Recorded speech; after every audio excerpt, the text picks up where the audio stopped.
Muy bien, buenas tardes, bienvenidos todos. Seguramente más participantes se irán incorporando en lo que iniciamos. Esta es nuestra tercera sesión de diálogos sobre ergonomía y sistemas de salud en América Latina, teniendo como tema central por segunda ocasión, y habrá un tercero con el mismo tema, de qué es ergonomía y por qué es importante su aplicación en los servicios de salud.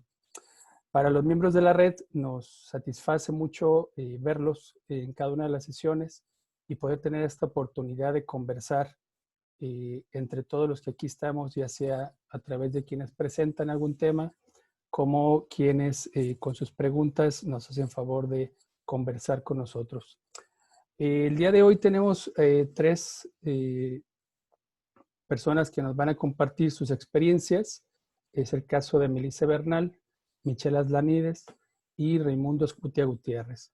Comentarles que en esta sesión y siguiendo la retroalimentación que recibimos en la sesión anterior, hemos integrado estas tres personas con una característica particular. Primero, sabemos que los que hacemos parte de la red no todos tienen conocimiento en ergonomía, y entonces le hemos pedido a una persona especialista en ergonomía que se incorpore dentro de los que van a compartir la voz. Es el caso de Michelle Aslanides, que le hemos pedido también que nos comparta qué es ergonomía desde una perspectiva sencilla para que aquellos que no tienen un conocimiento profundo de la disciplina puedan también seguirnos. Por otro lado, y la recomendación más clara ha sido que integremos personas de los sistemas de salud. De hecho, la misión central de la Red Latinoamericana de Ergonomía y Factores Humanos en Sistemas de Salud es poder integrar la ergonomía dentro de los sistemas de salud. Lo que conocemos hasta hoy es que en el mundo, sobre todo en el mundo con más avance en términos académicos, científicos y tecnológicos, la integración de la ergonomía en los sistemas de salud ha venido avanzando crecientemente en las últimas décadas. No tanto como quisiéramos, no tanto como en las industrias de la aviación, la industria ferroviaria, la industria nuclear. Sin embargo, poco a poco hay un mayor reconocimiento. Tal es el caso de la OMS, la Organización Mundial de la Salud, que pone a la ergonomía de los factores humanos como parte del currículum para la seguridad del paciente, acuerdos de la FDA en Estados Unidos, en Inglaterra, hay también acuerdos de las grandes instituciones de salud por incorporar la ergonomía. Sin embargo, lo que sabemos, quienes hacemos parte de esta red, es que en América Latina la incorporación, la integración de la ergonomía en los sistemas de salud es todavía un asunto pendiente. En ese sentido, estamos a través de estos diálogos integrando estos dos grandes mundos. Por un lado, el gran mundo de los sistemas de salud y por otro lado, el mundo de la disciplina en ergonomía, que insisto, creemos nosotros que a través de integrar la ergonomía en los sistemas de salud, habremos de aportar un cambio radical dentro de lo que sucede hoy en día en los sistemas de salud, en materia de calidad y en materia de seguridad del paciente, aunado con el mejoramiento, con la optimización del bienestar físico y psicológico de las personas que participan en los sistemas. Sabemos también que hay desconocimiento de ambos lados, es decir, tenemos ergónomos en América Latina que han hecho o hemos hecho poco trabajo en sistemas de salud, y sabemos también del desconocimiento de la ergonomía por muchos miembros que participan en los sistemas de salud. Es por ello que el esfuerzo que hacemos, y gracias a la participación que ustedes tienen, el día de hoy tenemos este equipo de personas. Contarles también que tenemos confirmado en este momento el compañero Raimundo, que se encuentra con nosotros, Michelle Aslanides, que está por integrarse, y la compañera Melissa, que tiene un asunto de salud familiar y puede ser que se incorpore o no. Sin embargo, su participación está programada para que se incorpore después de que Michelle y Raimundo hagan uso de la voz. Entonces, sin más preámbulo, me gustaría presentar a nuestro primer ponente, nuestro primer speaker, que sería el maestro Raimundo Escutia. Si me permiten, voy a sacar mi acordeón para decirles quién es Raimundo. Raimundo tiene formación como químico farmacobiólogo y maestro en farmacia. Es doctorante en Ciencias de la Salud Pública por la Universidad de Guadalajara, académico de la Universidad de Guadalajara en el Centro Universitario de Ciencias Exactas e Ingenierías. Es jefe de departamento de capacitación y calidad del Instituto Jalisciense de Salud Mental, con más de 15 años de experiencia en la organización de eventos académicos. El maestro Raimundo es parte de RELAESA, es parte de la red, amigo nuestro y un promotor de la ergonomía dentro de los sistemas de salud. Lo hemos invitado para que nos cuente su experiencia desde su participación en los sistemas de salud y a partir de ahí generar diálogo con todas las demás personas que están en esta sala. Sin más preámbulo, entonces les agradezco nuevamente a todos su participación y dejo en el uso de la palabra al maestro Raimundo. Adelante, maestro. Bien, gracias, Carlos. Nada más me confirmas si ya está compartida la pantalla y ya está por ahí mi presentación lista, ¿verdad? Sí, así es. Ya está, tenemos tu Perfecto. presentación al frente. Pues agradezco la invitación. Sin duda, para mí, como farmacéutico, por aquí hay algunos colegas farmacéuticos como Norma Feila, a quien le agradezco la presencia, pues son terrenos que a lo mejor en la vida hubiéramos imaginado incursionar. De hecho, el perfil farmacéutico es bastante versátil, pero que yo recuerde, nunca tuvimos una clase de ergonomía en la currícula de QFB, que es químico farmacéutico biólogo, químico farmacobiólogo. Y desde que conocí a Carlos, sinceramente, pues cambió mi visión en todo este sentido. Tuve la oportunidad de asistir a un curso con él y hemos tenido varias charlas importantes, desde inclusive el pasado Congreso de Uso Racional de Medicamentos, donde tuvo la oportunidad de asistir, y así fue como la ergonomía llegó a mi vida. Lo interesante es presentar desde mi punto de vista de alguien que no tiene esa formación de ergonomía propia, qué es para mí la ergonomía, porque probablemente algunos colegas farmacéuticos o los que no lo sean pudieran coincidir en que cuando alguien piensa en ergonomía es simplemente comodidad o algo que se adapte al cuerpo de la persona y le dé, no sé, el mejor confort. Y bueno, me tomé la libertad de sacar algunas notas por ahí de internet, que fui por ahí cotejando con Carlos para ver si iba bien o me regresaba. Y básicamente, pues, descubrí que la ergonomía es un conjunto de conocimientos que trata de adaptar los productos, tareas y herramientas del entorno en general a la capacidad y necesidades de las personas. Y yo creo que esa es la palabra clave, o sea, adaptar, o sea, ir modificando las circunstancias para que la persona, de acuerdo a su capacidad y sus necesidades, logre un mejor desempeño. Y por supuesto, lo que les mencionaba hace unos momentos, pues va más allá de simplemente estar cómodo. ¿Y cuál sería el objetivo principal de la ergonomía? Básicamente es mejorar la eficiencia, seguridad y bienestar de las personas. Y podemos verlo pues en todos los ámbitos. O sea, probablemente nosotros que estamos en el ámbito de la salud, pues podemos verlo pues tan solo en un hospital, en la prevención de riesgo de caídas o de errores de medicación o un sinfín de circunstancias. Pero por supuesto que en la vida diaria, en nuestro mismo hogar, o sea, tan solo el lugar donde trabajamos, si pega la suficiente luz, si estamos cómodos, si la silla tiene buen respaldo, o sea, circunstancias básicas que nos puede dar como pauta el que es la ergonomía en todos los sentidos, no solamente en el lugar de trabajo. Y bueno, pues ¿por qué es importante? Pues para empezar porque está centrada en las personas, es decir, pues nosotros como seres humanos. La intención es que estudie reacciones, capacidades, habilidades de los trabajadores o de las personas como tal, de manera que se pueda diseñar su entorno y elementos ajustados a esas capacidades. Y podemos ver por ahí una imagen donde la persona tiene que estar apilando o acomodando ciertos tablones y por supuesto el hecho de que lo haga de una forma no cómoda o que tenga que estirarse de más pudiera provocarle alguna lesión. Si ve por aquí cómo el arco de su espalda pues está inclinado y en cambio acá está en posición recta. Entonces, todo eso, además de ser cuestiones de confort, pues también va de la mano con eficacia y la productividad. Y bueno, ¿cuáles serían los beneficios de la ergonomía? Ajustar y adaptar al entorno de trabajo, como les decía, las capacidades del trabajador. Además, mantener un mayor nivel de salud. Y, como en el ejemplo que les mencionaba hace ratito, pues da como resultado menos lesiones o inclusive dolencias. Y por supuesto, Si se mejora el diseño del entorno laboral, se consigue la eficiencia y la productividad. Y, bueno, por ahí ya Carlos mencionó que actualmente trabaja en el Instituto Jalisciense de Salud Mental y, por supuesto, ahorita con todo este tema del COVID, la pandemia y esas circunstancias, pues el estrés o la cuestión de la sobrecarga, todo eso, pues, es importante. Entonces, ¿se imaginan estar confinado en una oficina donde no tienes ventana, donde probablemente ni siquiera tienes ventilación, mucho menos aire acondicionado, y tener que pasar ahí 8 horas de tu día haciendo actividades? ¿Qué diferencia habría de tener una oficina abierta con aire acondicionado, con buena iluminación y seguir haciendo las mismas actividades? Entonces, por supuesto que si tenemos un espacio con condiciones ergonómicas, pues la persona se va a sentir más comprometida con su trabajo, va a tener más motivación y se va a poder concentrar de mejor manera.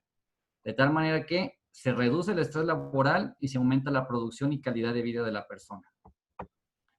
Y esta es una imagen que por ahí me encontré en internet, inclusive se la mostré a Carlos y le preguntaba, igual se los pregunto por ahí en el chat si quieren participar.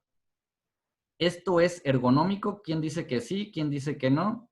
Igual por ahí Carlos me va a ayudar a leerlo. Yo ahorita no tengo activo el chat, pero pareciera que es ergonómico. Imagínense, pues, sería como que, entre comillas, el sueño del home office, o sea, estar prácticamente en tu cama, acostadito con tu almohada, viendo la computadora, teniendo tu teclado ahí de frente, pero esa imagen representa lo que es la ergonomía. Bueno, ya por ahí los ergonómicos nos van a decir si sí o si no, pero quise hacer un poquito la pregunta y por ahí fomentar la participación en el chat. Luego, ¿cómo funciona? Pues básicamente identificando riesgos. Y recuerden que nosotros como farmacéuticos, los colegas que por ahí están también presentes, pues tenemos esas condiciones, esa cuestión de ser organizado, de estar buscando los procedimientos, de ver que las cosas tengan una mejora continua, que vayan sobre unas cuestiones de calidad muy, muy específicas y, por supuesto, identificar riesgos ocasionados por las condiciones de trabajo y buscar soluciones para eliminarlos. Además, analizar las tareas que se realizan en el puesto de trabajo y las herramientas que se utilizan y las condiciones en las que desarrolla el trabajo. Por lo tanto, como ya les decía, pues en la mejora de estas condiciones, pues se reducen las lesiones, se mejora la salud y se aumenta la eficiencia y productividad.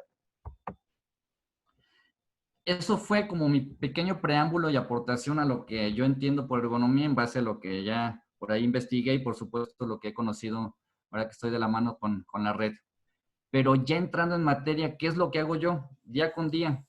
La parte de capacitación me corresponde en un instituto donde al menos la parte del personal que está junto a mí, donde se da atención a personas con inclusive riesgo suicida, depresión y cosas así, son más de 300 trabajadores, entre enfermeras, entre médicos, entre psicólogos, en trabajo social, nutrición, bueno, todo un equipo completo de salud. ¿Y qué es lo importante de capacitar al personal de salud? Pues básicamente la superación profesional y desarrollo humano. Y esto se convierte en agentes de cambio. Aquí hay que formar equipos de alto rendimiento, que desarrollen capacidades y aquí puse una premisa que, bueno, es por demás famosa, pero es ganar, ganar. Que gane quién, por supuesto, el usuario, que gane la institución, que gane el mismo trabajador, que gane los jefes, o sea, todo el entorno que va alrededor de una institución. Además, la esencia de capacitar consiste en proporcionar los elementos que requieren para lograr un desempeño óptimo en sus actividades para que trascienda su labor.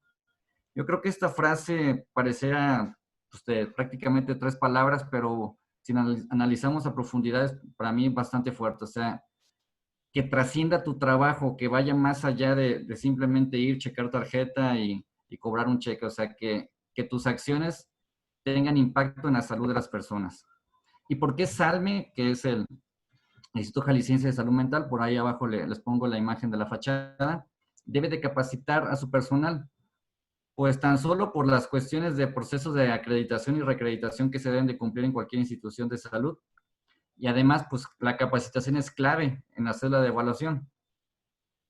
Por lo tanto, dado que vivimos en un entorno sumamente cambiante, tenemos que buscar siempre situaciones de ajuste y adaptación, tal cual lo que les platicaba de la ergonomía, o sea, estar adaptándonos.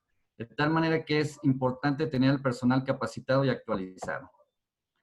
Por lo tanto, la capacitación en SALME es una cuestión sistemática basada en normas, principios, procedimientos, reglamentos, tan solo de cuántas horas se debe de dar para obtener un crédito, que se debe hacer una evaluación preliminar y una evaluación posterior, se debe sacar un mínimo de 80, o sea, varios requisitos importantes que marcan la pauta.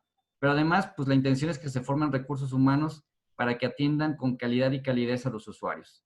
Y por supuesto que se actualice el personal con conocimiento científico, que desarrolle sus competencias en la promoción de estilos de vida saludable, acciones de prevención, que es una de las máximas de la salud pública, el prevenir, diagnóstico oportuno y tratamiento racional de los trastornos mentales. Por eso es importante que se capacite específicamente en el área de salud mental. ¿Cómo funcionaba? Aquí viene lo interesante. ¿Cómo le hacíamos antes del COVID? De forma clásica, pues prácticamente todo era presencial. La documentación en papel, la evaluación, los indicadores de calidad, todo eso se hacía prácticamente a mano. Entonces, imagínense que una persona registraba a mano su CURP, que es un identificador para los que están escuchándonos en otros países, como una sola identificación personal de cada uno de nosotros, y en lugar de colocar el número 0, colocaban la letra O, cosas que podrían confundirse fácilmente. Por ese simple hecho, ya no se podía obtener una constancia.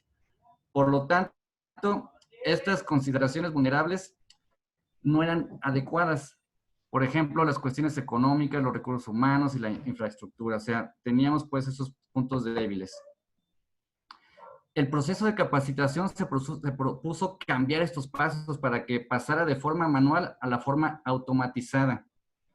Una persona ahora puede realizar su registro de asistencia y evaluación mediante un formato online. Ya lo pueden hacer a través de Google Forms. Inclusive ya se minimiza los errores ortográficos. Toda esta cuestión que antes era pues tal cual, con muchos errores, ahora ya a través de la tecnología se está limitando. Y ahora la inversión de tiempo es mucho menor. Ya se vuelve, por ejemplo, la parte del registro antes involucraba un montón de tiempo y ahora ya tenemos asistencia y emisión de constancias digitales. Y, por supuesto, a través de esa cuestión de la pandemia de COVID, se ha acelerado la implementación de esta capacitación a distancia, que es justamente lo que estamos haciendo ahorita, derivado, pues, de las campañas de sana distancia que limitan las sesiones presenciales. ¿Cuál es el mapa conceptual que actualmente tenemos de la capacitación online? Un primer paso que es el registro en Google Forms, un desarrollo de la actividad que básicamente es en Zoom, una evaluación que también va a ser a través de un formato electrónico y la obtención de un reconocimiento digital. Esta es la primera infografía que he hecho en mi vida, de hecho también la hice precisamente, la estoy estrenando para este día, donde cuáles son los requerimientos para el e-learning.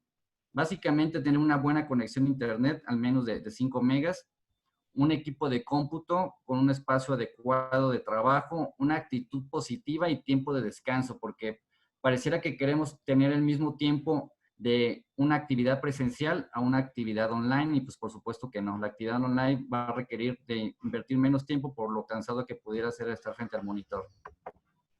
Y bueno, los elementos de la capacitación online, estos son como los ingredientes. El Zoom, el Gmail, el WhatsApp, el Google Forms y nuestra página oficial donde se descargan las constancias. Entonces, a través de estas actividades, hemos logrado migrar de una actividad meramente presencial y a mano a una actividad no presencial y utilizando las herramientas como les acabo de mostrar. Estas son las evidencias. Mes con mes se publican las sesiones generales que tenemos.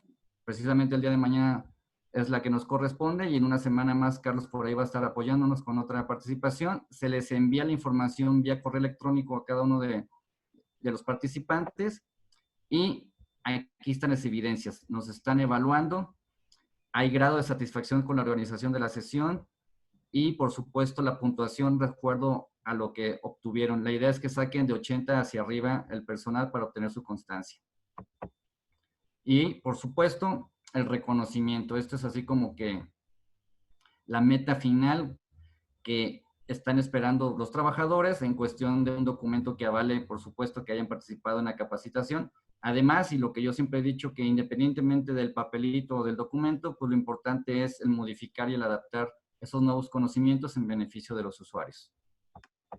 Y como conclusiones, pues bueno, sinceramente la pandemia nos vino a modificar drásticamente la forma en que se mueve el mundo, impactando todas las esferas, tanto sociales, culturales y económicas. Y por lo tanto, el proceso de capacitación en Salme no fue la excepción, al grado de migrar sus actividades presenciales a la modalidad online. Y por consiguiente, todos los procesos tuvieron que ser informatizados desde el sistema de registro, asistencia, presentación de videoconferencias en vivo o inclusive grabando los videos. También la autoevaluación, la obtención de la constancia y toda esa cuestión. Entonces, sin planearlo, y soy súper sincero en esta última frase, la ergonomía se hizo presente. Como reflexión final, pues sin duda la capacitación a distancia llegó para quedarse. Y el objetivo es adaptarnos cada vez más a ello, aprovechando sus ventajas y minimizando sus barreras, de manera que sea incluyente y ergonómica. Agradezco su tiempo y estoy abierto a preguntas o si por ahí ya llegaron nuestras siguientes colegas, pues darles la participación. Adelante, Carlos. Bien, muchas gracias Raimundo por tu participación. Te cuento que tenemos dos respuestas para tu pregunta si esa estación de trabajo era ergónoma o no. Nos dice Patricia Zuluaga, de Colombia. Saludos, Patricia, que cree que no es ergonómico. Y luego también nos dice Sandra Morrión. Dice, buenas tardes, no es ergonómico debido a que habrá posturas mantenidas y forzadas. ¿Sí? Entonces, esta parte ideal que tú pones ahí nos dice ahora Yaniel Torres que depende. ¿Sí? Si les parece, podemos dejar la charla para después de nuestra siguiente participación.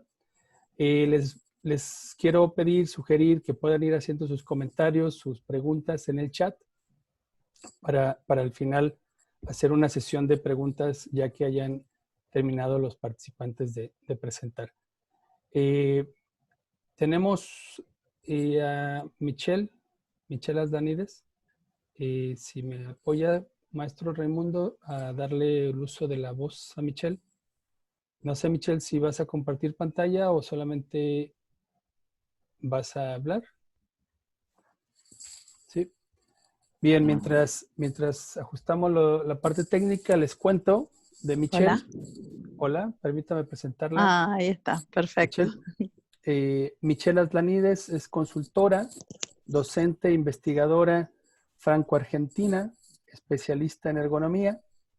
Ella interviene y desarrolla sus investigaciones en sistemas de alto riesgo como la aviación, ferrocarriles e industria nuclear, en escenarios con público y en el sanitario.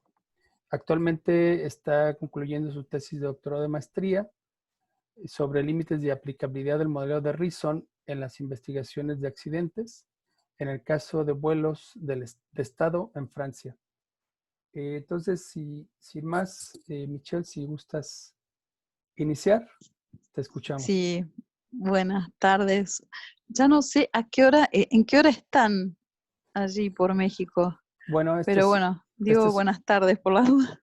Este es un evento internacional. Tenemos personas escuchándonos a las 4:30 en Guadalajara, México, en todo México, en Colombia, en Perú. Tenemos gente en Chile, donde son las 5 de la tarde, y usted que está allá en Francia, que son las 11 de la noche. Así es de que buenas tardes, buenas noches y hasta buenos días quizá. Buen día, sí, en general. Bueno, sí, no voy a compartir pantalla, porque la verdad es que me gustaría como transformar esto del contacto a distancia un poco en algo más, como si fuera un encuentro, una charla. No sé, me parece que es una buena forma también de darle un poco más de humanidad. Ya el PowerPoint ya me estaba cansando también en las clases directas, así que voy a hacer mi primer intento hoy, así de... Como mis profes franceses, muchos se resistieron mucho al PowerPoint, así que bueno, yo decía, ¿cómo hacen? ¿Cómo hacen?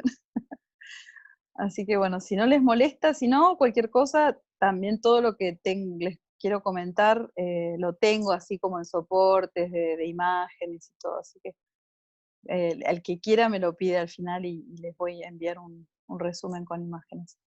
Bueno, ante todo, muchas gracias por haberme enviado. Tengo 8 minutos, ¿no, Carlos? Más o menos. Sí, 8 o 10 minutos, Michelle, por favor. Está bien. Bueno, contarles que, bueno, desde la ergonomía, por lo menos desde la que yo practico, que es una ergonomía que llamamos en algunos países en donde se desarrolla, que es los países francófonos, en donde se desarrolló más este enfoque de la ergonomía llamada de la actividad, y ahora más recientemente también que llamamos de las situaciones de trabajo, por la intención de abarcar no solo al ser humano en su interacción con quizás herramientas que puedan ser materiales y visibles en lo que se llama el puesto tradicionalmente, ¿no? Con ese espacio cercano al trabajador, sino también incluyendo todas las dimensiones más de la organización del trabajo y para volver a lo que decía Carlos en la introducción, no sé si ustedes conocen el modelo de Reason, pero sería como estos factores latentes, ¿no?, de la organización.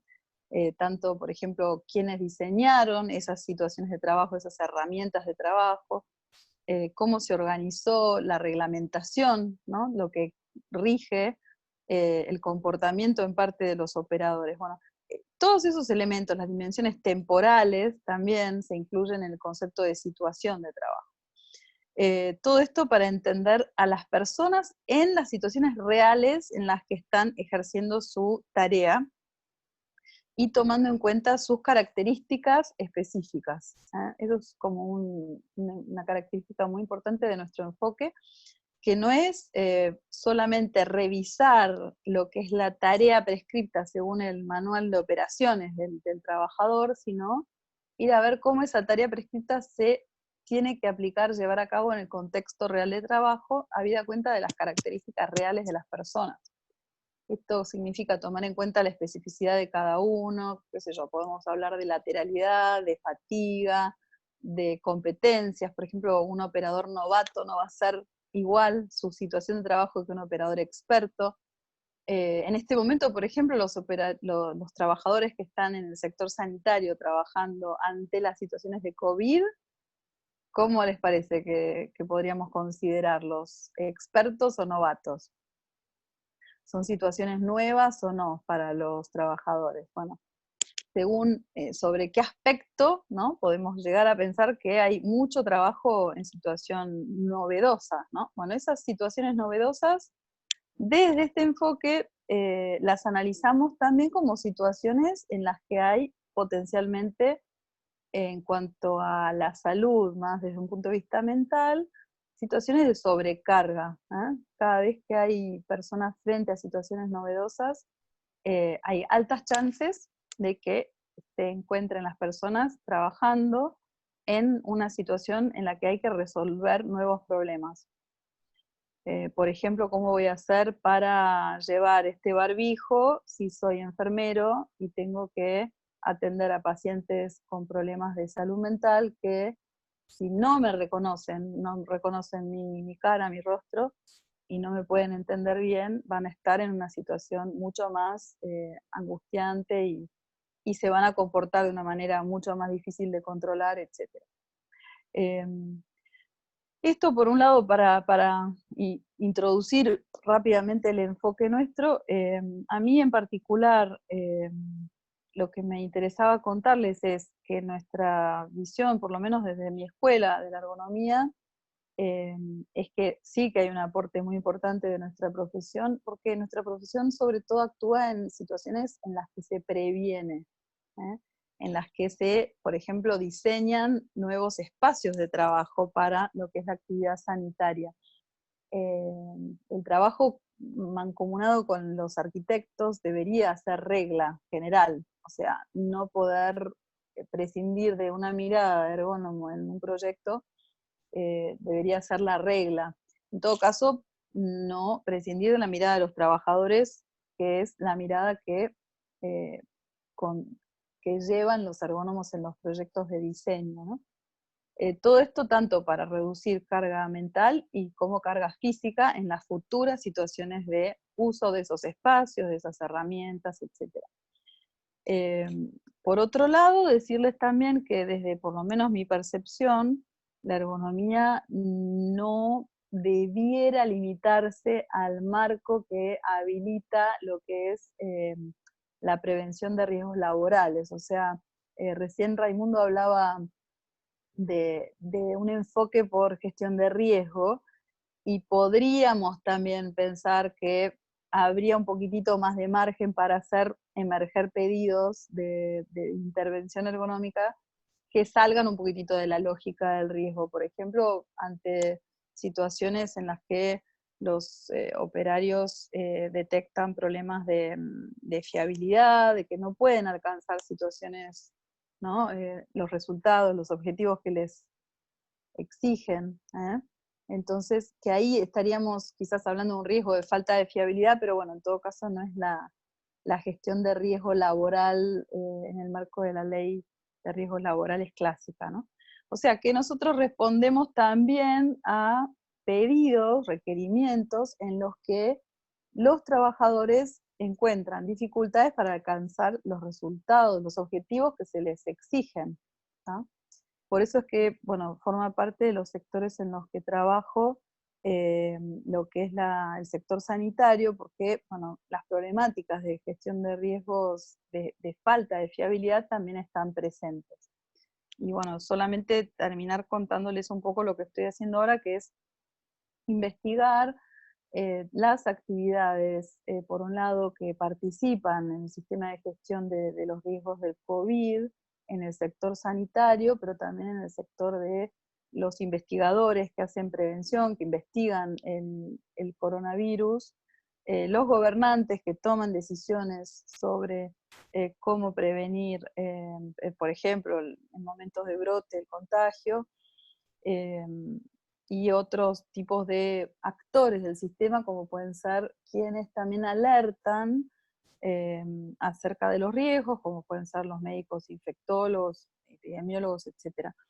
En particular, lo que estamos haciendo ahora es una investigación en la que hacemos como un estado de situación, o sea, describir cómo es ese sistema en algunos países, sobre todo en Francia, Argentina y en España, perdón.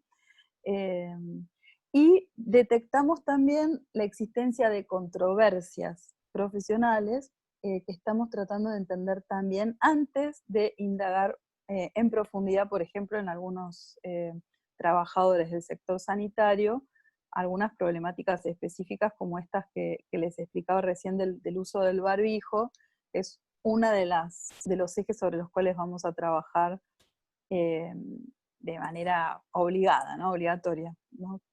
En el rediseño, por ejemplo, de lo que es tanto el diseño de los barbijos para diferentes situaciones de uso, como las condiciones de uso de esos barbijos, ¿no? Así que bueno, es un poco una introducción para contarles cómo veo la importancia de la ergonomía en este sector y un poquitito de lo que estoy haciendo.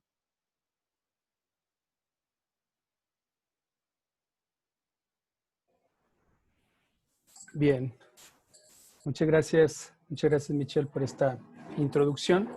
Les recuerdo a quienes están participando en esta sesión que pueden hacernos llegar sus comentarios y preguntas, tanto para Raimundo como para Michelle, o incluso si tienen alguna pregunta sobre el trabajo que hacemos desde la red, igual pueden por ahí empezar a comentarnos. Bien, rescato de lo que nos estaba compartiendo Michelle y al principio nos decía Raimundo, pues que la ergonomía es una disciplina que va más allá de la parte de la evaluación de riesgos laborales. ¿Sí? Eso es un tema importante, dado que podría parecer que la ergonomía solamente se enfoca en eso. Destaco que al principio Raimundo decía cómo la ergonomía puede ser utilizada para ayudar a cualquier persona a realizar mejor su trabajo. Es decir, estas dificultades que se encuentran en el trabajo, a partir del análisis ergonómico, podemos encontrar formas de rediseñar la tarea, de rediseñar la herramienta, la cultura organizacional, etcétera, ¿no?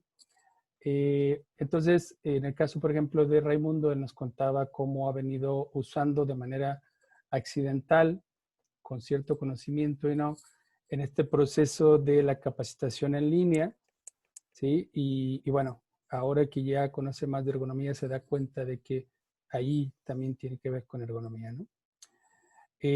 Bueno, no sé, están muy tímidos, no sé si mi chat esté descompuesto, pero no veo que lleguen preguntas o comentarios. Les pediría, si las tienen, igual nos los hagan saber. Mientras tanto, agradezco a quienes nos acompañan, ¿sí? Una cantidad de amigos que leo sus nombres en este momento en pantalla, ¿sí? Tanto del área de la ergonomía como del área de los sistemas de salud. Y bueno, no sé, no hay ninguna pregunta. ¿Alguien que quiera hacer uso de la voz?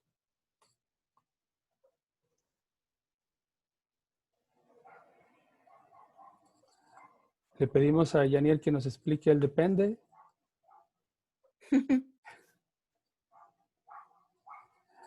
¿O acaso Michelle o Raimundo tienen alguna pregunta que hacerle a los participantes?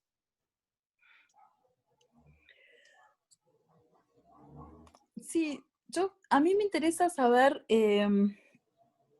cómo se imaginan la intervención o la utilidad de la ergonomía en cada una de sus propias situaciones de trabajo, ¿no? ¿Cómo verían que se podría hacer, por lo menos plantear alguna mejora que tenga que ver con lo que la ergonomía puede aportar, ¿no?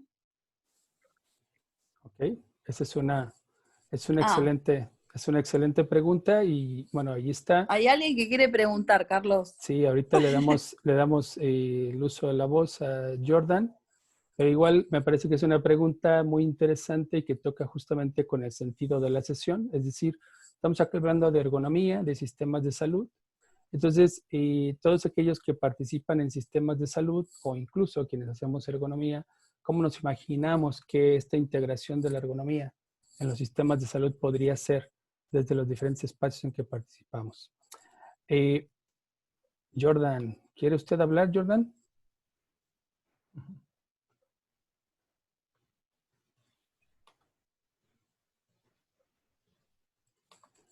Está silenciado. Sí, ¿me oyen ahí? Sí, ¿me oyen? Sí, adelante, Jordan. Qué bueno. No, mi pregunta es para Michelle, ¿no? Sí, Michelle, yo he tenido la oportunidad de compartir con los franceses. Incluso estuve en algún momento cuando estaba, hace muchos años ya, cuando era un niño, ahora soy un adolescente. Cuando era un niño, sí, estuve en Francia, ahí con una profesora de la Senan, que era profesora titular, y también después en algún momento de mi vida, casi me pongo a trabajar con el profesor Mario César Vidal, de la Universidad Federal de Río de Janeiro, y también tengo grandes amistades con José Orlando, el vicepresidente de la Asociación Internacional, que también estudió en la Kenan. Y bueno, ellos tienen una gran influencia del enfoque francés o francófono o economía de la actividad. Hay varios nombres. Y también está la Human Factors, ¿no?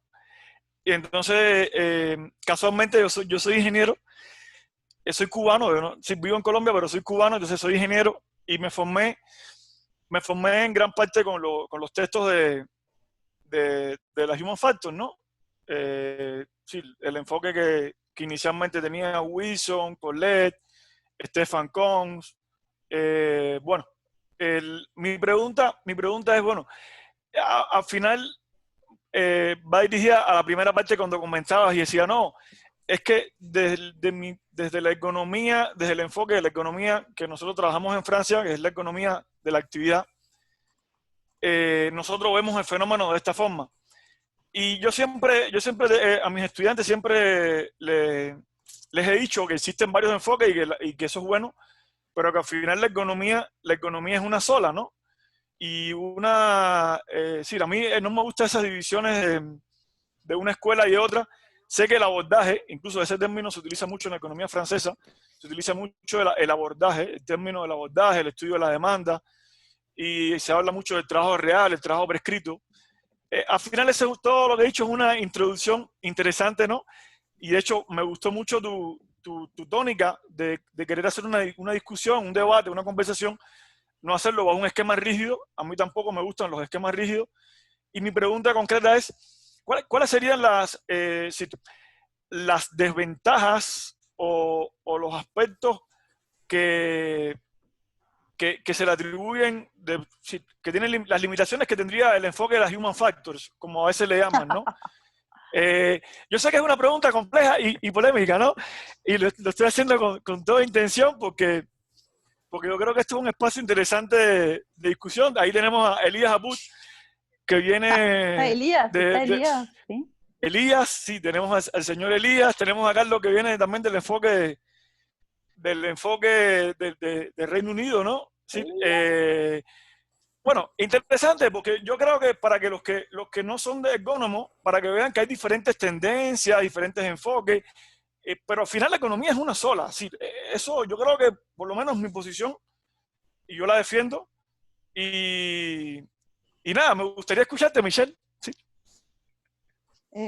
Pero ¿cuál es la pregunta, querido La pregunta es, amigo? ¿qué crees de decir? ¿Cuáles serían qué ha hecho en tu consideración que el enfoque de la economía a la actividad haya, sí, cuáles son las razones por las cuales el enfoque de la economía a la actividad, cuáles son las ventajas que tienen y cuáles serían las desventajas, por llamarle desventaja, para simplificarlo, del enfoque de las human factors, ¿no? Porque, por ejemplo, toda esa parte participativa, todos esos enfoques también se trabajan en las human factors. Yo no me declaro ni human factor ni de la economía de la actividad, yo no entro en esa discusión, pero como estás trabajando directamente ahí con los franceses, tienes una experiencia práctica muy grande, me gustaría escuchar no sé, tu perspectiva, incluso si alguien quiere agregar también alguna cosa, ¿no? Gracias, Jordan. Michelle, no sé si...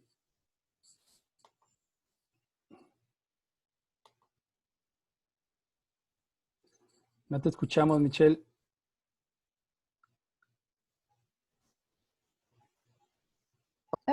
Ahí está.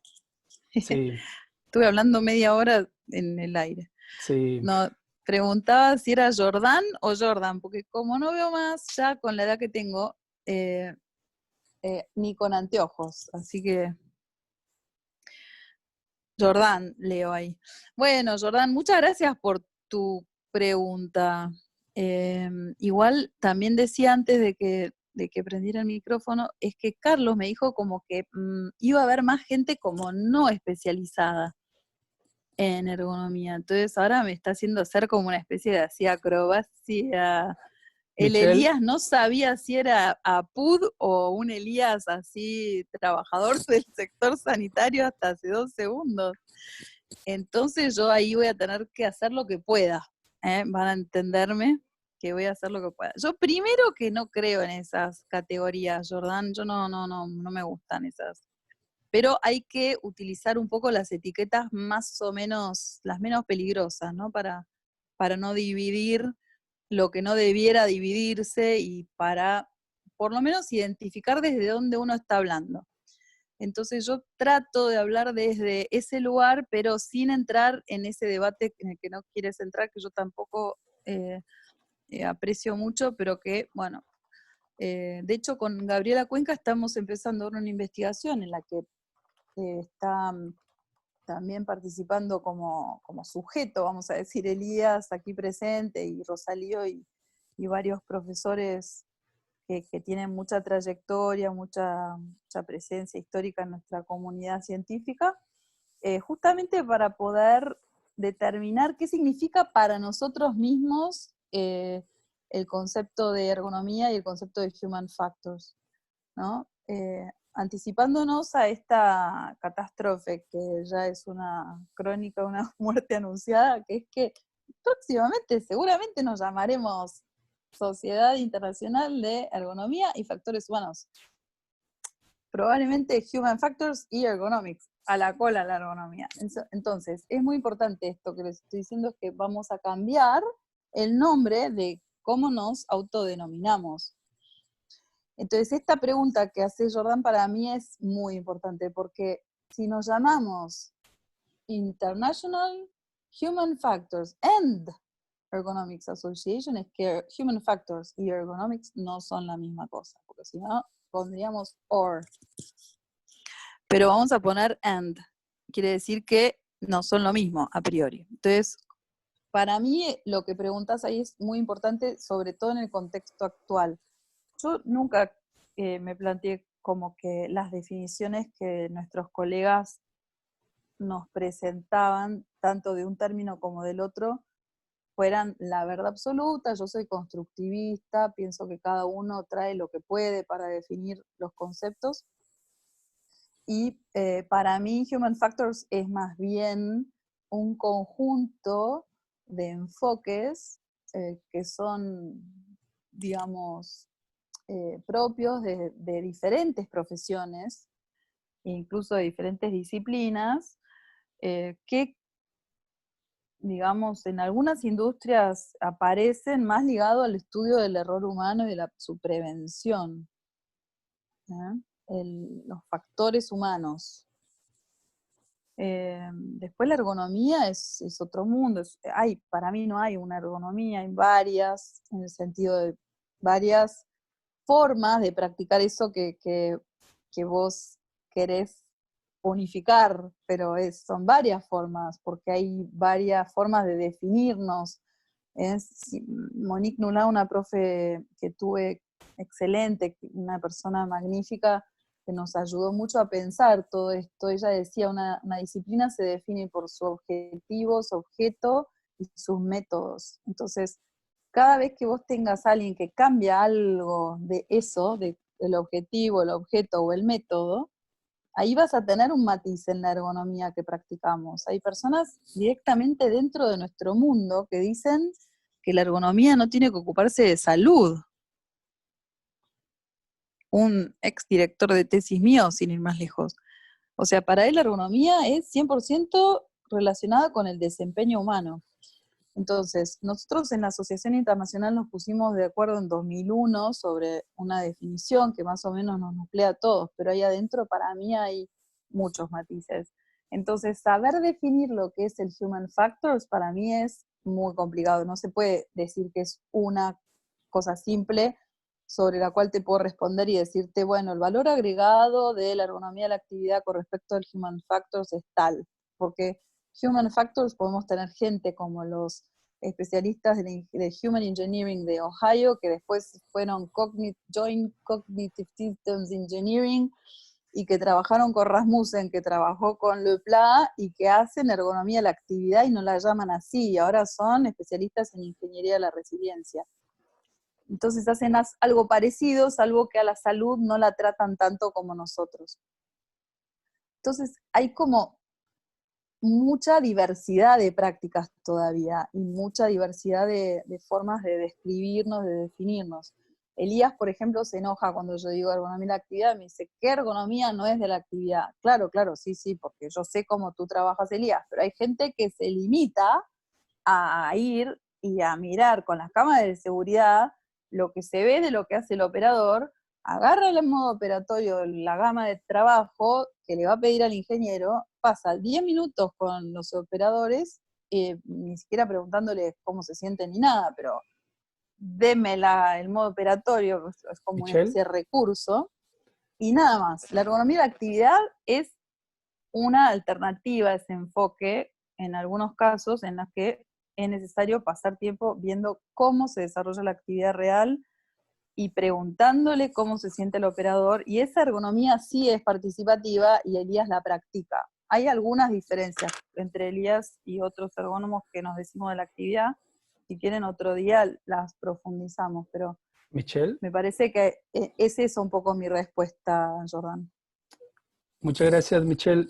Efectivamente, la reunión, tal como te lo dije al inicio, tiene este sentido de que habemos diferentes backgrounds en las personas que participamos. Sí. Igual Jordan metió ahí el comentario y me parece que se debe agradecer la respuesta. Ya en otro momento profundizaremos más en estas diferencias técnicas y teóricas de la disciplina. Muchas gracias a ambos. Tenemos a Ángela Caro, nuestra querida amiga Ángela, presidenta de la Asociación Colombiana de Farmacovigilancia, con su mano levantada, a quien le daremos voz en este momento. Tenemos también una pregunta y algunos comentarios en el chat. Ángela. Hola, ¿me escuchan? Te escuchamos, adelante. Hola, qué gusto saludarlos, a tantos amigos y tantas personas interesadas por el mismo tema. No, yo quería hacer un comentario frente a la pregunta que hizo Michelle de que cómo se imaginan la unión de la ergonomía. Pues yo no me la imagino, yo creo que ya lo estamos haciendo.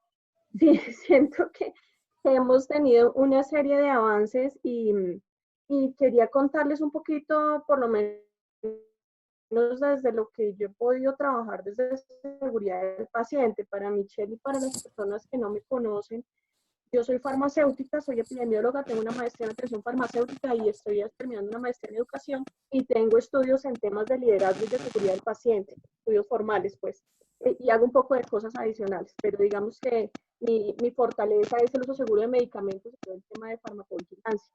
Entonces, una de las cosas que he hecho es dictar clases para estudiantes de medicina. Y dentro de lo que trabajo con ellos está todo el diagrama de George Child, que no sé si lo conozcan, lo manejen desde el punto de vista de ergonomía, pero es el análisis de los eventos adversos basados en factores humanos y basados en otras condiciones diferentes al análisis básico de causa-raíz o lo que tú estabas planteando de Reason, ¿no? Porque, por ejemplo, Reason ya sacó un artículo diciendo que hay mucho más que el queso suizo.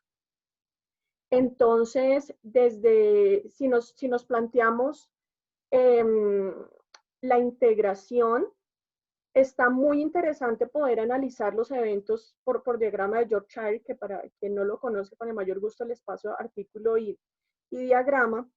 Y esto está muy ligado también a unas metodologías de Johns Hopkins University, donde piden que se analicen los sistemas para el análisis de los eventos adversos en 7 dimensiones diferentes, donde en el centro está la persona que comete el error y en el marco general, es decir, en el séptimo nivel, es el sistema de salud y el gobierno, las leyes y demás. Entonces, si uno hiciera ese análisis completo desde la persona hasta el sistema en general de salud, pues se encuentra todo lo que muchos ya conocemos de fallas estructurales de los diferentes sistemas. Pero mi comentario va a que eso es muy interesante cuando uno analiza el evento adverso, pero pues cuando ya tenemos al paciente dañado, pues ya estamos actuando reactivamente. Entonces el mismo ejercicio de contemplar los diferentes esquemas, los diferentes niveles del sistema, desde lo global hasta el ser humano y su actitud, para construir el proceso, en particular en lo que yo trabajo de medicación segura, pues es como el derrotero en términos de prevención de eventos. Entonces, cuando uno está creando un sistema de uso seguro de medicamentos, contempla desde el ser humano y la actitud que tiene y su personalidad en términos de si es previsiva o si es muy arriesgada y le gustan tomar decisiones muy rápidas, como pasa, por ejemplo, una enfermera que está en una unidad en emergencias, en una sala de emergencias o de urgencias, que tiene que tomar decisiones muy rápidas y su personalidad está ligada a eso, y cómo blindes el sistema para que en ese sitio de urgencias, esta persona que tiene esa personalidad, pues tenga los filtros suficientes, pero muy oportunos para no dañar a un paciente. Mientras que la personalidad de una enfermera en la unidad de cuidado intensivo puede ser una personalidad muy diferente y suelen dedicarse como a estos otros niveles de atención en personas muy diferentes. Pero entonces mi comentario va a que cuando uno contempla los sistemas desde las diferentes, no etapas, como niveles, según como les decía, algunos artículos de Johns Hopkins University y toda la escuela de Pronovost y su gente, puedes entrar a diseñar el sistema basado en esa misma reconocimiento de niveles y reconocimiento de interacciones. Entonces, hay muchas propuestas desde IHI y desde Johns Hopkins de estos grupos de trabajo pequeños que crean como comunidades de seguridad del paciente en diferentes áreas o en diferentes momentos de la atención. Ese era mi comentario, espero que haya sido de utilidad para todos. Bien, muchas gracias, Ángela. Por supuesto que es de utilidad.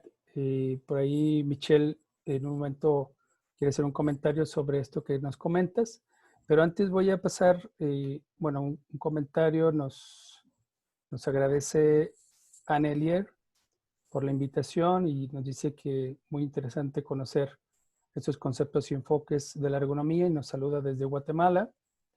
También la doctora Liliana Vargas de Ciudad de México, a quien le mandamos un saludo y un abrazo afectuoso. Nos dice una pregunta, nos saluda, buenas tardes. ¿Cómo podríamos analizar el impacto de la tecnología en el aprendizaje continuo de profesionales de la salud? Es una pregunta que probablemente está ligado a lo que nos planteó Raimundo. Raimundo, no sé si tengas algo que responder a esto. Y bueno, los demás que están no sé si en el chat quiere alguien contestarnos también sobre esta pregunta que nos hace Liliana. La repito, ¿cómo podríamos analizar el impacto de la tecnología en el aprendizaje continuo de los profesionales de la salud? Sí, sin duda, gracias Carlos. Sin duda es una pregunta bastante interesante. Y pues bueno, se me viene a la mente, dependiendo del tema que hayamos capacitado al personal mediante la tecnología, por ejemplo, el correcto llenado del expediente clínico. Entonces, si esa capacitación la hicimos online y tuvimos algunas herramientas, no sé, algunos videos, algunos accesos, algunas ligas o ejercicios prácticos, todo por supuesto de vía online, la forma que pudiéramos medir si realmente funcionó o no es por supuesto a través del comité de expediente clínico o verificando si realmente se está haciendo una mejora en el llenado precisamente de ese documento o si hay una incidencia a la baja, inclusive de demandas médico-legales que tuvieran que ver por algún procedimiento que no se haya realizado correctamente o que se haya omitido redactarlo en el expediente.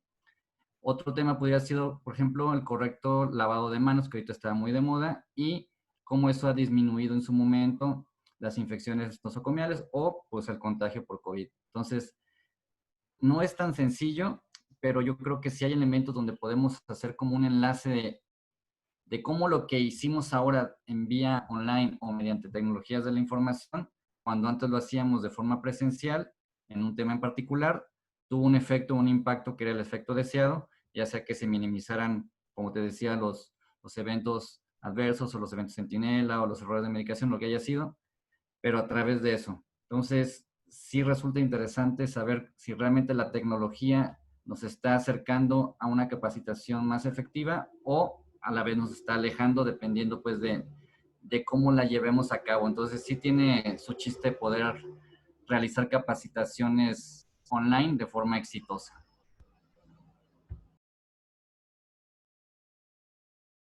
Bien, muchas gracias, Raimundo.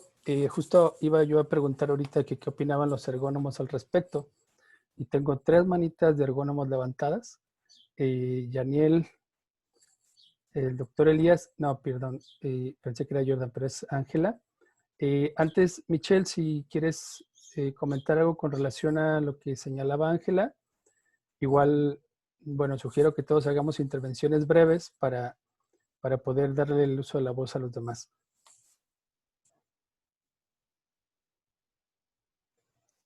Michelle. Adelante, Michelle. Tienes que abrir tu micrófono.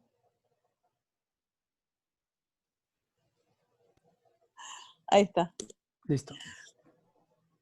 Sí, Ángela, bueno, encantada. Lo primero que quería decir es que me olvidé de pedir disculpas por el horario en el que llegué. Me atrasé muchísimo con el transporte, bueno, estaba muy cargada y no pude correr más rápido. No, viendo lo que dice Ángela, que empezó diciendo que ya lo integramos, por eso es que es muy interesante la pregunta que hizo Jordán al principio, o sea, depende de qué representación tenemos, qué idea tenemos de lo que significa practicar la ergonomía o los factores humanos, uno puede pensar que sí, que ya se integra y no se integra.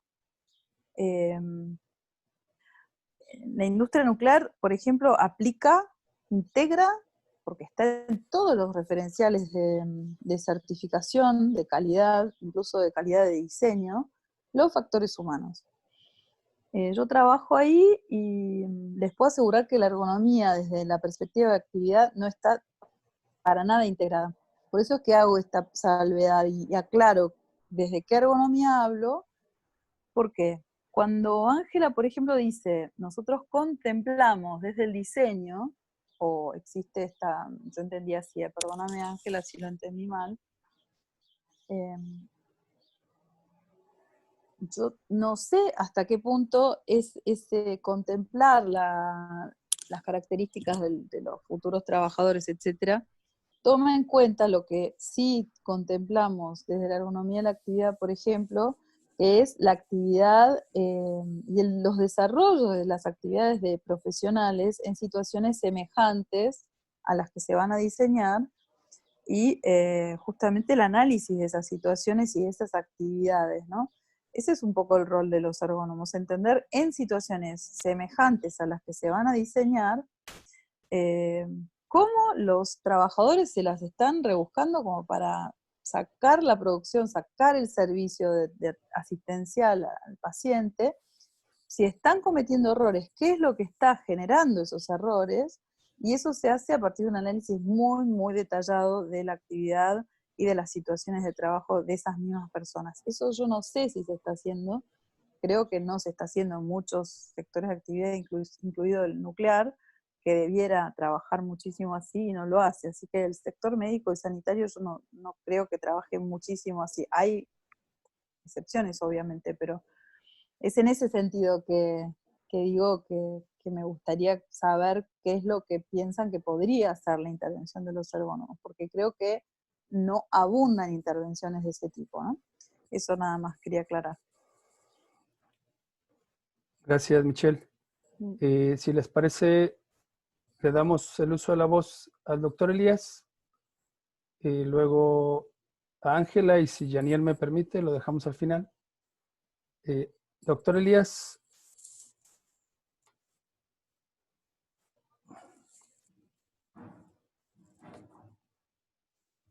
Si activa su micrófono, doctor Elías, ya podemos escucharlo.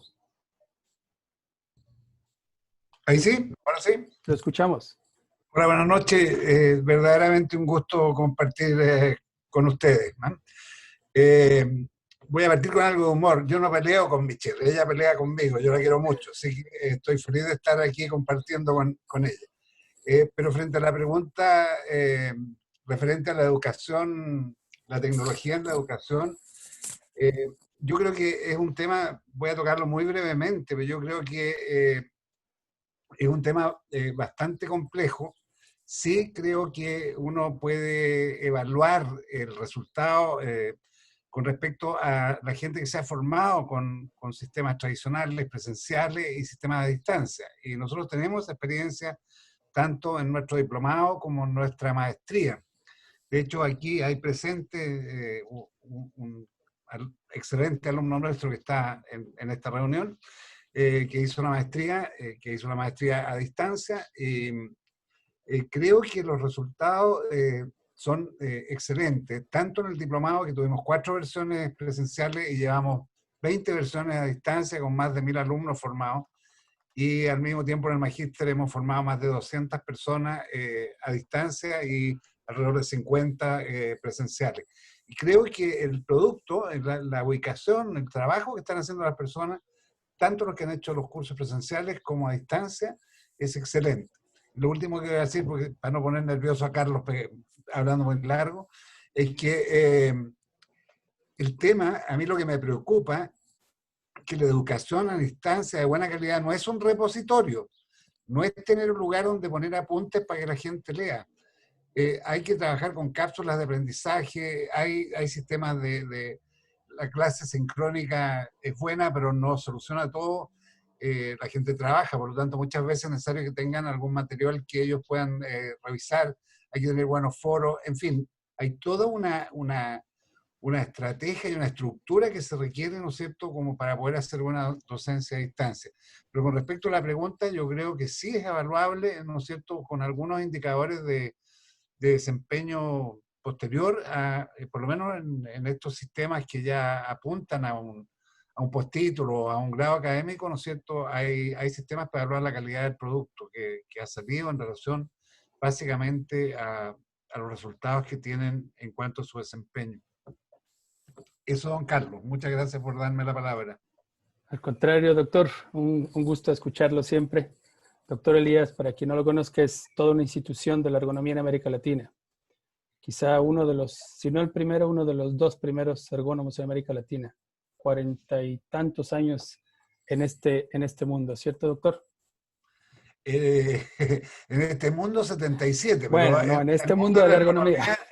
En el mundo de la ergonomía 50, claro, cumplí 50 años el 1 de mayo desde que me fui a estudiar ergonomía a Suecia. Así que son 50 años. Pueden, Listo. Gracias, doctor. Sí. Bien, antes de pasar la palabra a Yaniel, sí me gustaría comentar en esta plática, y bueno, nuestro que señalaba Ángela, que luego nos dice Michelle, de este asunto de la integración o no de la ergonomía. Lógicamente, el punto absoluto de la integración total, pues no la conocemos. Yo mismo no conozco, incluso en los sistemas de salud británicos o estadounidenses, ¿no? No sé si Yaniel ahorita nos comparte algo del mundo en Canadá. Sin embargo, justamente el proceso es a la integración de la ergonomía. Es decir, podemos integrar la ergonomía en una tarea y ahí estamos integrando ergonomía. Podemos integrar en el diseño de dispositivos médicos, ahí estamos integrando. Se puede integrar en algunos ajustes de la cultura organizacional, ¿sí? Y avanzamos en ese sentido. Es decir, la integración total, creo yo que debemos verlo como una meta, ¿sí? Hacia donde estamos caminando, incluso parte de la tarea de la red es a ese sentido. Por lo que dice la literatura, yo pensaría que industrias como la nuclear, la aeronáutica, tengan una mayor integración de la ergonomía. Pero la literatura es clara, los sistemas de salud, estamos apenas entrando a esto y en América Latina, con trabajos hemos empezado en algunos espacios, pero yo diría que muy poco. Damos la voz a Yaniel, por favor. Hola Carlos, ¿me escuchan sin problema? Te escuchamos, adelante. Yo quisiera retomar un poco la pregunta que se había hecho sobre el tema de la tecnología y la formación en los sistemas de salud, porque quisiera como profundizar o añadir algunos elementos importantes. Y yo quiero partir del hecho que en este sentido los simuladores médicos pueden ser una herramienta útil para determinar la comprensión y el uso de las mejores prácticas por parte del personal de salud. Los simuladores, que son básicamente herramientas que se desarrollaron en el sector de la aviación, también se han desarrollado en la práctica médica. Hay evidencia de que desde la década de los 80, por ejemplo, en la Universidad de Miami, en los Estados Unidos, se desarrolló un maniquí que se le llamaba el maniquí Harvey, que yo les recomiendo que busquen en internet, en el cual se podía incluso hacer simulaciones de diagnóstico y ese tipo de cosas. Esto se ha desarrollado muchísimo realmente hoy en la actualidad. Para que se tengan una idea, aquí en Montreal hace poco construyeron un hospital prácticamente nuevo con última tecnología y dentro del hospital hay toda una sala de operaciones completamente equipada que es esencialmente un simulador donde hay maniquíes que incluso tienen sistemas circulatorios, corazón, o sea, que se acercan muchísimo a la realidad y en los cuales se entrenan a los equipos de trabajo. Porque otra cosa importante es que podemos entrenar las enfermeras, los técnicos, los médicos de manera independiente, como se forman cada uno en su profesión, pero la atención sanitaria o la atención de salud es un trabajo de equipo. Por tanto, es importante que se entrenen también los equipos de trabajo. En ese sentido, yo les recomiendo que se puede ir a ver el sitio web de una compañía que se llama CAE.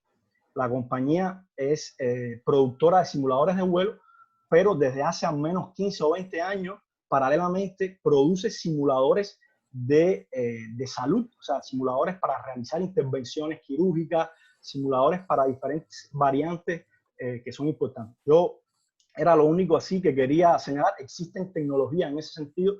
Ahora con la realidad virtual y con la realidad aumentada se expande estas posibilidades, porque estos simuladores, aunque cuestan bastante, la realidad virtual, la realidad aumentada se tiende a ser cada vez más accesible y son herramientas extremadamente poderosas, son herramientas validadas que se conocen, por ejemplo, en el sector de la aviación. Si uno no tuviese los simuladores de vuelo, tuviera que practicar en un avión de verdad, lo que es costoso y además riesgoso. Es lo mismo con los seres humanos. Si uno no tiene estos simuladores, tendría que practicar con cadáveres, por ejemplo, que cuestan muchísimo por lo general, no es tan fácil obtenerlo. Entonces, se abre todo un horizonte en ese sentido.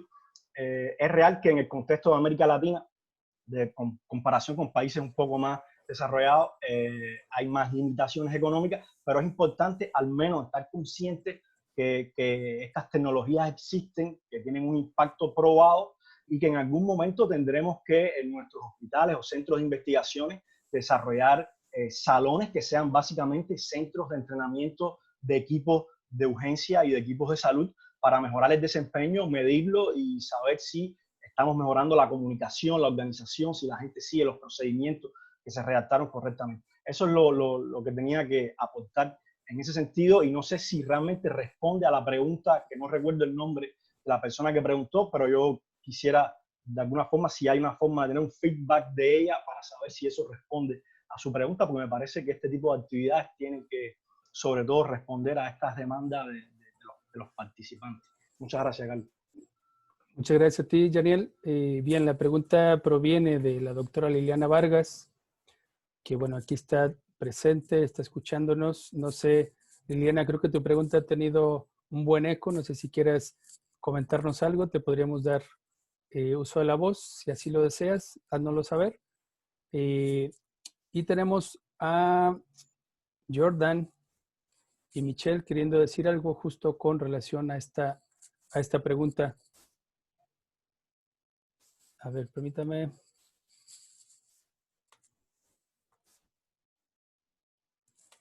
Estoy buscando sus nombres en la lista. El que aparezca primero le doy la voz, ¿les parece? Michelle.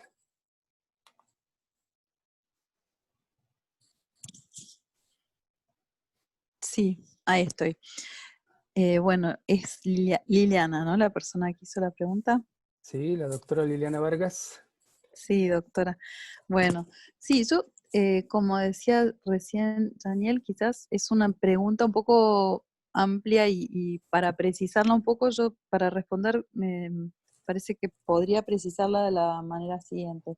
Hay situaciones de capacitación dentro del sector sanitario, como cualquier otro sector, y hay situaciones de trabajo. La tecnología al servicio del aprendizaje continuo en situaciones de formación, de capacitación, como por ejemplo podría ser lo que mencionaba recién Janiel, bueno, sería justamente una mejora en esas herramientas que sirven para optimizar la capacitación. Bueno, es todo un mundo en el que podemos trabajar. Y bueno, los simuladores, claro, como dice Daniel, pero también otro tipo de, quizás de herramientas, ¿no? No yendo tan lejos como un simulador, de repente se podrían trabajar algo como más simple y menos costoso, como puede ser los escenarios, las situaciones de trabajo, ¿no? Los escenarios, ¿no? Los guiones sobre los cuales se trabaja para hacer la capacitación. Nosotros, por ejemplo, trabajamos en una maternidad, urgencias, las urgencias se dice, ¿no? Una maternidad de urgencias en Ginebra. Hicimos toda como una metodología bastante interesante, haciendo un video teatralizando las situaciones de atención a las pacientes, a las mujeres embarazadas, y detectando, por ejemplo, guiones, escenarios críticos, que son escenarios en los cuales previmos que podrían haber ambigüedades y que era realmente importante, sobre los cuales había que entrenar a la gente, ¿no? A los profesionales, a las parteras y a las, incluso a los médicos obstetras. Eso me parece un eje, pero el otro es el de la tecnología como herramienta en las situaciones de trabajo, y ahí hay como una relación medio complementaria entre la formación y la ergonomía, ¿no? Uno cuando diseña una herramienta de trabajo en forma ergonómica, en principio, ¿no? Pensando en un sistema de información con interfaz, etcétera, si está bien diseñado, debiera haber la menor cantidad de formación posible para facilitar el uso, si está bien diseñado. Después siempre quedan cosas para integrar. Entonces, bueno, ahí yo veo como una pregunta más complicada de responder porque depende, ¿no? En esas situaciones que estamos mirando, ¿no? Y cómo es el impacto. Así que, bueno, nada, eso. Quería comentar mi visión sobre esa pregunta. Okay. Muchas gracias, Michelle. Jordan, ¿puedes activar? Listo. Sí, ¿ya me escuchan ahí? Sí.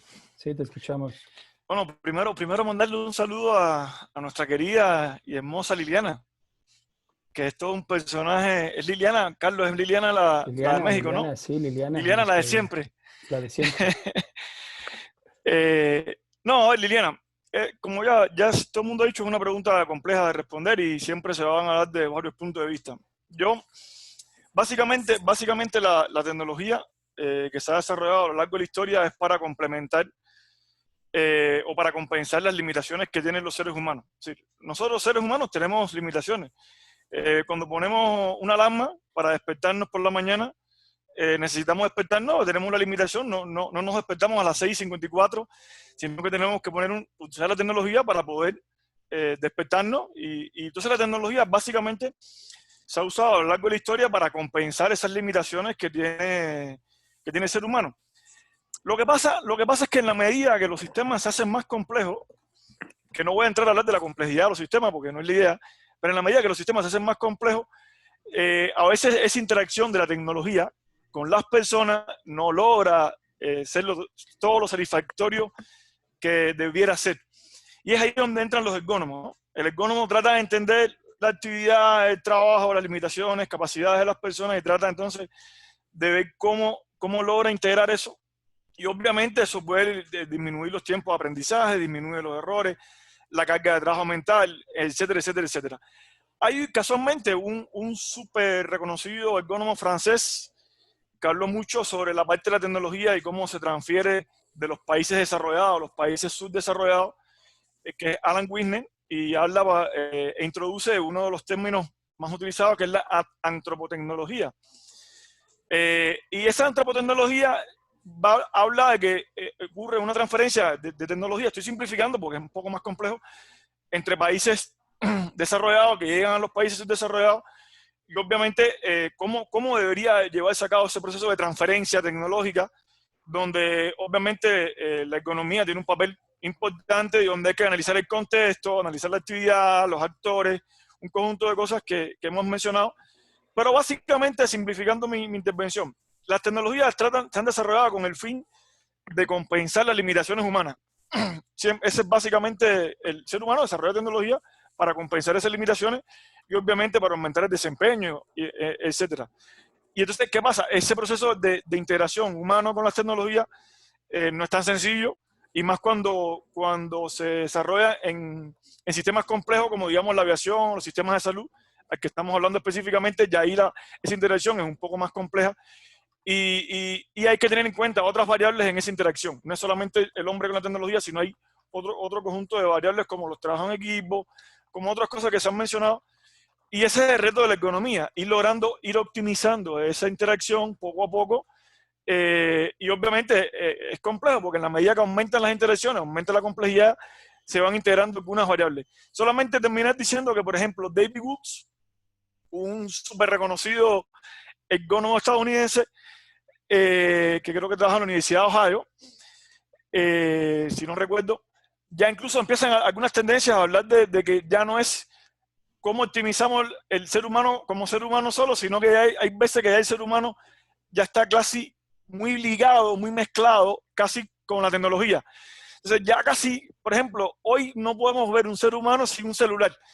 Entonces por eso es que se dan cuenta que casi todas las estaciones donde trabajamos, en los aeropuertos, en los lugares, ya consideran que la persona se va a mover con un celular. Entonces, ya están adaptándose a los entornos, no para la persona, sino para la persona con el celular.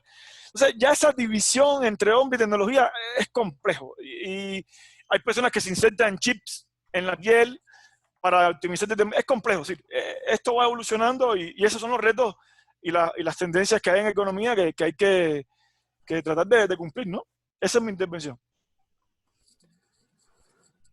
Muchas gracias, Jordan. Bien, estamos a punto de concluir con el periodo programado para nuestra sesión. Antes de cualquier otra cosa, quiero agradecer a todos los que han estado acá. Tengo el gusto de conocer a la gran mayoría de los que estamos conectados.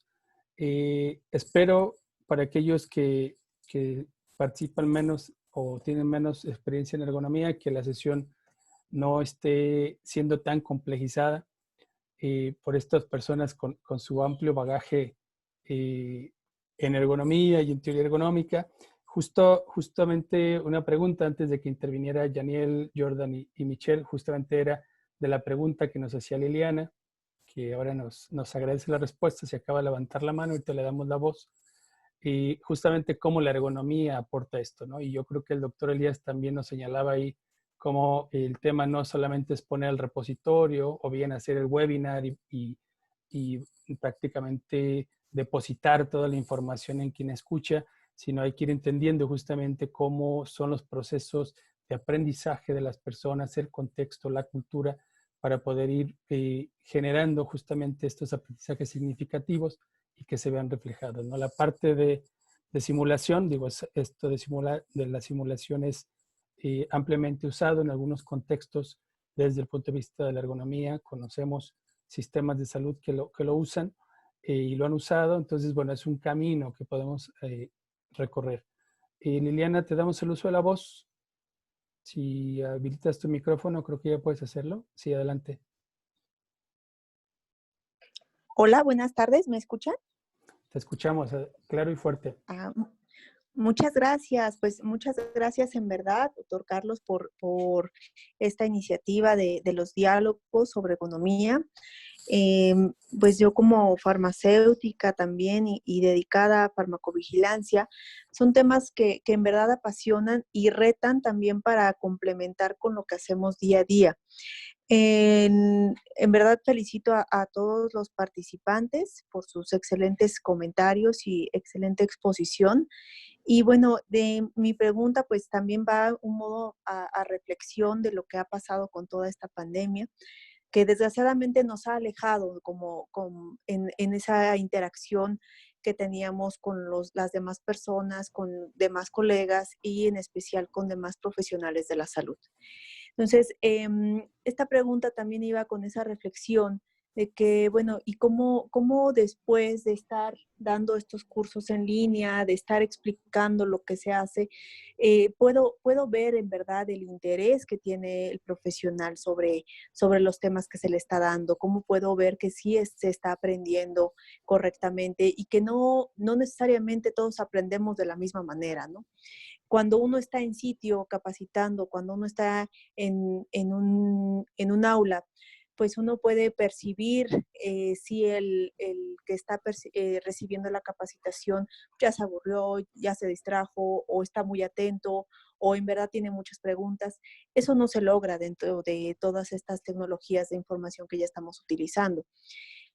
A razón de ello, pues también decidí en un proyecto que íbamos a iniciar, suspender esa capacitación en línea porque al final no se logra el objetivo que bien nos lo ha mostrado el día de hoy, una de las ponentes, Michelle, me parece, que nos dice, no es solo revisar si ya se hizo la tarea, sino cómo se hizo en ese momento y bajo qué condiciones se hicieron las cosas, ¿no?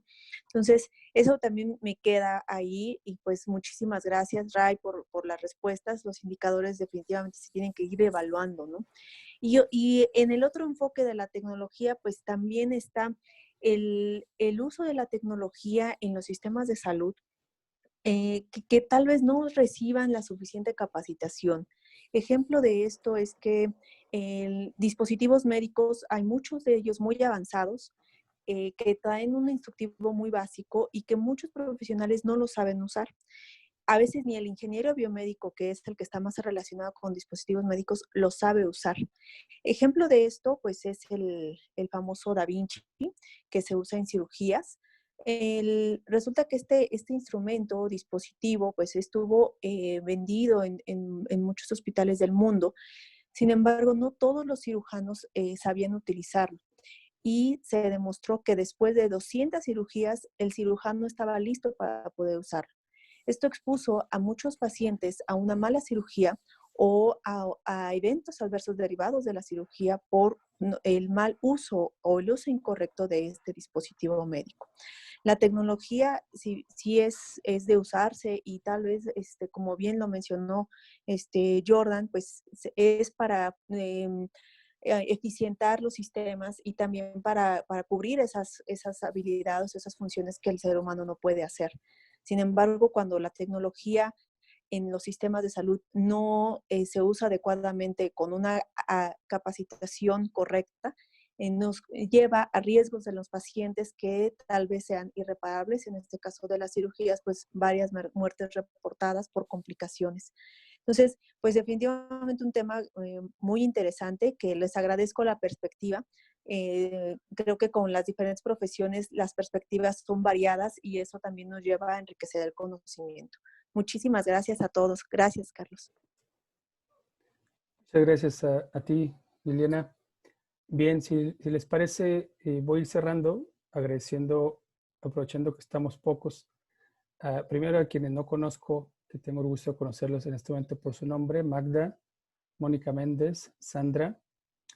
Y luego después agradecer a Liliana, John, Patricia, Albert, Alicia, el doctor Elías, Ángela, Norma Ofelia, no la conozco, pero tengo muy buenas referencias de usted por nuestros amigos químicos, farmacobiólogos, tanto mexicanos como colombianos, Yaniel, Jordan, Raimundo. Michelle se nos fue, ya ven, por tanto decirle cosas a Michelle. Le voy a pedir a Raimundo un último comentario para que nos apoye a cerrar igual su participación en esta charla. Adelante, Raimundo. Bien, gracias, Carlos, y agradezco la pregunta de Liliana y los comentarios y las intervenciones de los demás colegas. Y creo que como conclusión, pues yo me llevo esto, o sea, pensar en un solo accionar, así como dicen que no hay una sola ergonomía, que hay diferentes puntos de vista, diferentes enfoques. Probablemente no hay una sola manera de decir vamos a hacerlo así, o sea, totalmente online, totalmente presencial.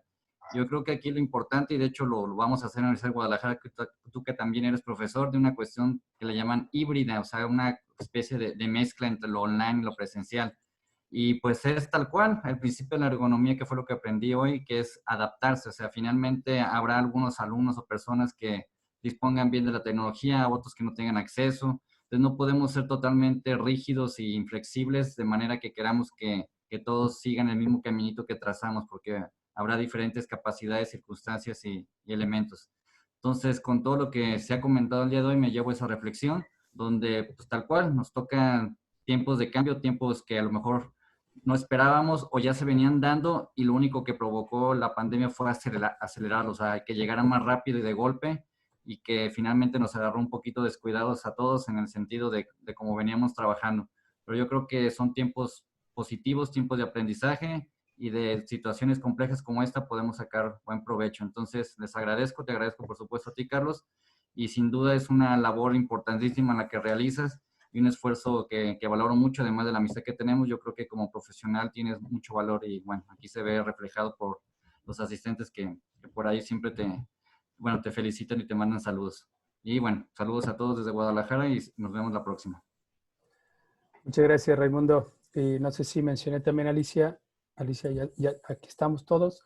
Gracias a todos. Igual invitarlos a la próxima sesión. Si alguno de ustedes tiene retroalimentación para la manera en cómo venimos realizando esta actividad, si alguno de ustedes quiere participar en las siguientes sesiones, siéntanse en confianza de hacerlo llegar, ya sea por nuestras redes sociales o por cualquier medio que tengamos contacto, ya sea con algún miembro de la red o supongo que los que estamos aquí de alguna manera conocemos a más de alguno de los que estamos. Entonces, háganos llegar sus comentarios, sus intereses de participar. Si quieren presentar un caso concreto de cómo están aplicando ya la ergonomía o cómo creen que se podía aplicar, pues siéntense con la confianza. Con mucho cariño, me despido de ustedes, les agradezco profundamente y seguimos en contacto. Que tengan una excelente tarde, noche o mañana, depende de dónde se encuentren. Hasta pronto.